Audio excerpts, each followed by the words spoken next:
Hi, this is Margaret Byrd and welcome to Color Quest and welcome to a snowy early December here in the Pacific Northwest. Today on Color Quest, I would like to look at lichen. Now the past few weeks I've been looking at fungi and specifically mushrooms and lichen dyes, and I was lucky enough to collect some various lichens while I was at the International Fungi and Fiber Symposium back in October. We went on different foraging trips and I was actually donated some of the lichen that I have today. And although I've looked at lichen here in an ammonia vat process, I'd like to look at the handful of lichen from this region and how it will interact as a dye on the stovetop.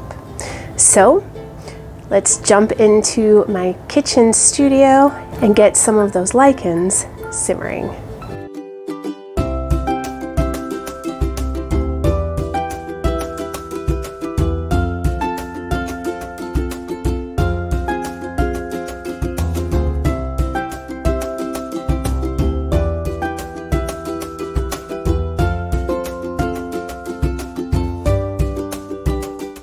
So as with mushrooms in the fungi world, lichen have an incredible number of different varieties and species families, and within those all kinds of classifications that I couldn't begin to touch.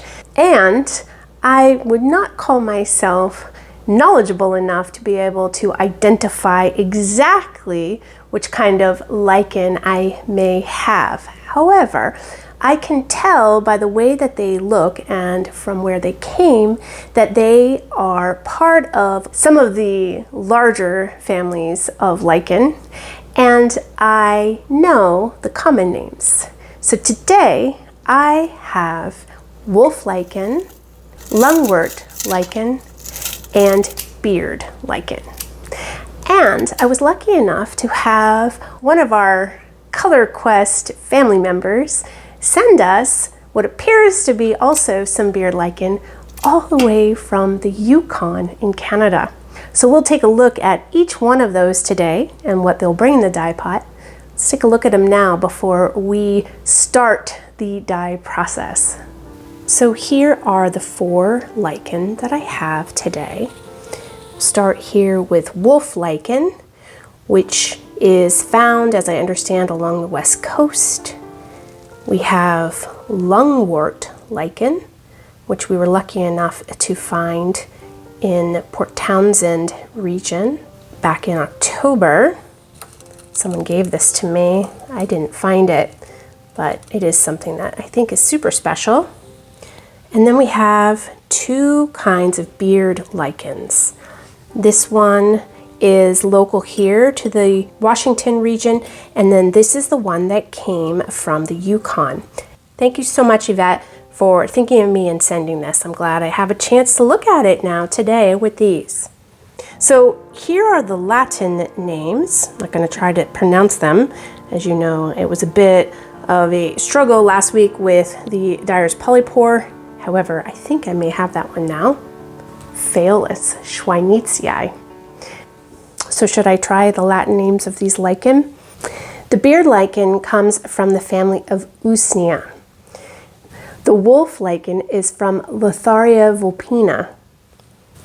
And lungwort is from lobaria pulmonaria. How's that? Getting better at it. So as I've shared, I was lucky enough to work with lichen, oak moss lichen, a few years ago, and actually had a video here on Color Quest about how to use that in an ammonia vat, which takes some time, as you might imagine, for the color to develop. But with ammonia extractions, you can get some different colors than you would on the stovetop. So for example, oak moss would bring you more of an orange color on the stovetop, but in an ammonia vat, it brings beautiful pinks and burgundies. So a few things about lichen that makes them super special is that they do not require a mordant in order to adhere to fiber. Of course, you can use mordants and modifiers to play around with the color, and certainly putting it in an ammonia vat, which is high on the alkaline side, you're going to be playing with the pH. But in general, you do not have to pre-treat your fiber in order for it to adhere. And it has historically been a dye that shows longevity and fastness. So it is a great option if you are lucky enough to have lichen near you. Now there are things to consider when you forage for lichen. And probably the most important thing is that you never remove lichen from its host. Many lichen live on trees and rocks, and if you're lucky enough and a windstorm comes by, you will find lichen that blow away from its host source, and that is what's okay for you to collect. I like to use the one handful rule, meaning that I will only collect a handful of lichen when I find it, and then I move on. So what I tend to do is when I go walking in the woods, I'll collect a little bit every time and store it up until I'm ready to use it. So this book by Karen Castleman, the Lichen Dyes new source book, is the resource that I have used for all of my lichen dyeing. It's a wonderful resource that gives information about the history of lichen dyes, because it is something that's been used for centuries, as well as the different ways in which you can extract color from them. There are 3 different ways in which we can invite dye from lichen, and not all of them bring the same color. There is the ammonia vat extraction, which you've seen here on Color Quest. There is a simple stovetop extraction, or what's called the boiling water method. And finally, there's something known as POD, or photo-oxidized blue lichen, which comes from the xanthoria family. And I was lucky enough to witness that while I was at the IFFS symposium. It was pretty remarkable that you have a color that then changes when it is exposed to light. And it can create a beautiful purple to blue hue. We got purple when it was done at the symposium, but it can also be a beautiful blue result. So although I was not able to take the lichen class at the symposium, I have been lucky enough to try the boiling water method, or the stovetop method, using rock lichen. And that came from both Mexico and Peru. When I was working with Maria, the dye master from Chinchero, Peru, back in September of this year, we used what was called rock lichen, and we got beautifully deep orange dyes. When I've used rock lichen, or what's known as musgo in Mexico, we also got orange, and both of those were done on the stovetop. However, I have never personally tried the lichens that I have here, and I'm excited to see what they're going to do in the dye pot. So here are some of the fibers that I've dyed with lichen.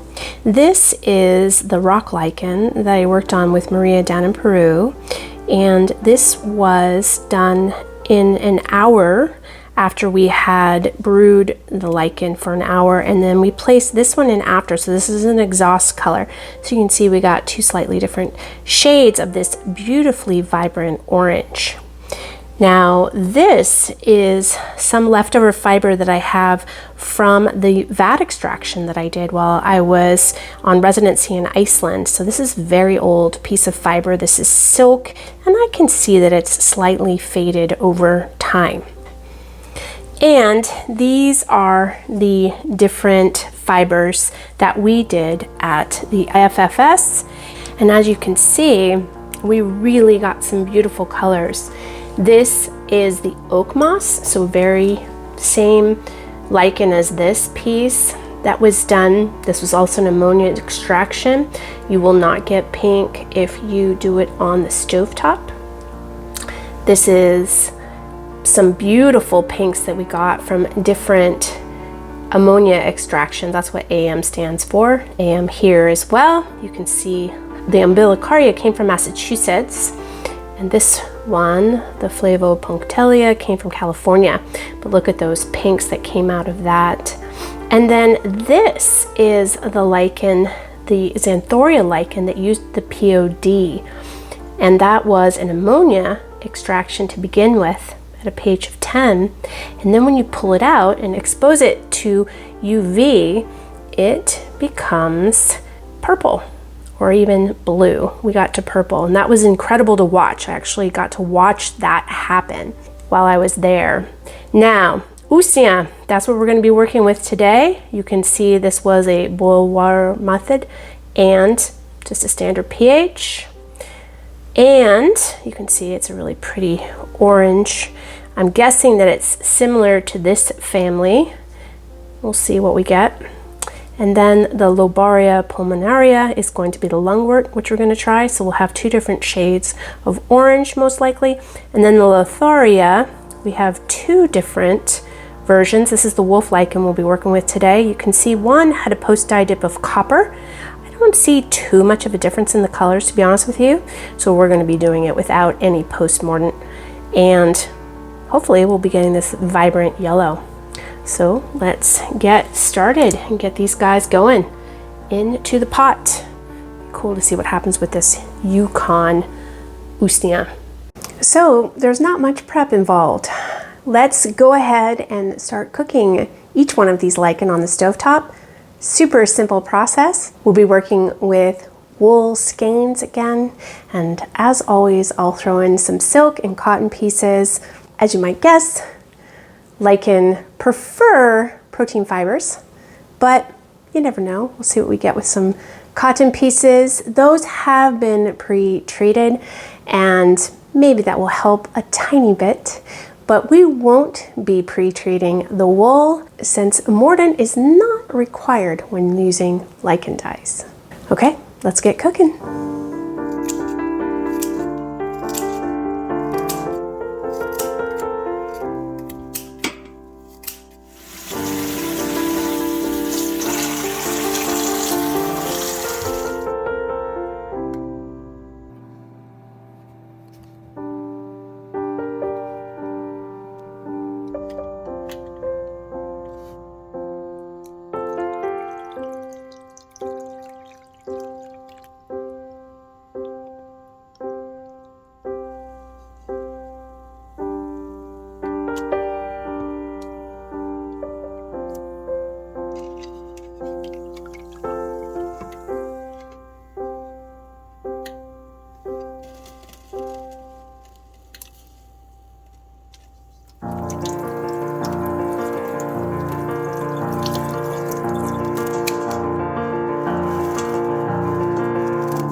Well, protein fibers, you are the stars.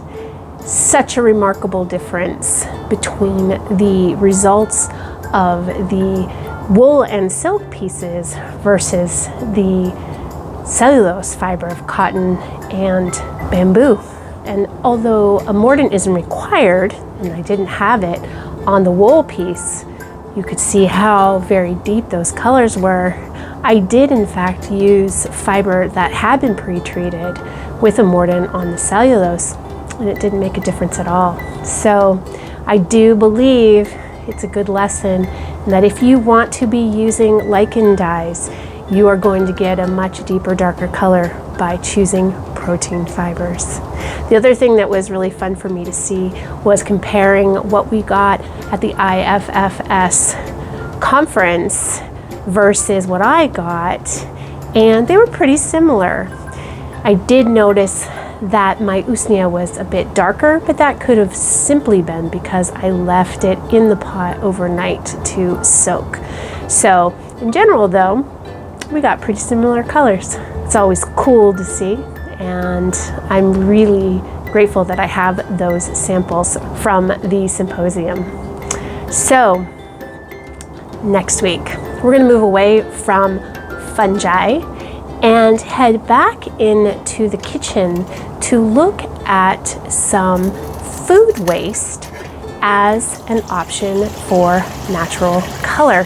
It's a great way for people who are just beginning to natural dye to get excited about the places in which color is hidden. And we're going to work with a new fiber source to make a completed project in next week's video. So I hope to see you then.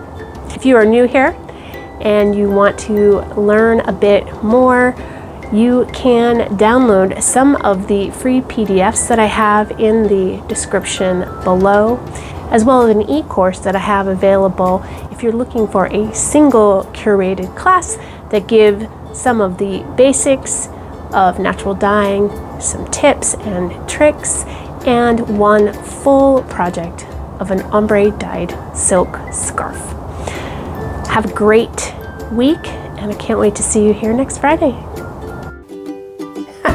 Fearless Schweinitzii. Fearless Schweinitzii. Fearless Schweinitzii.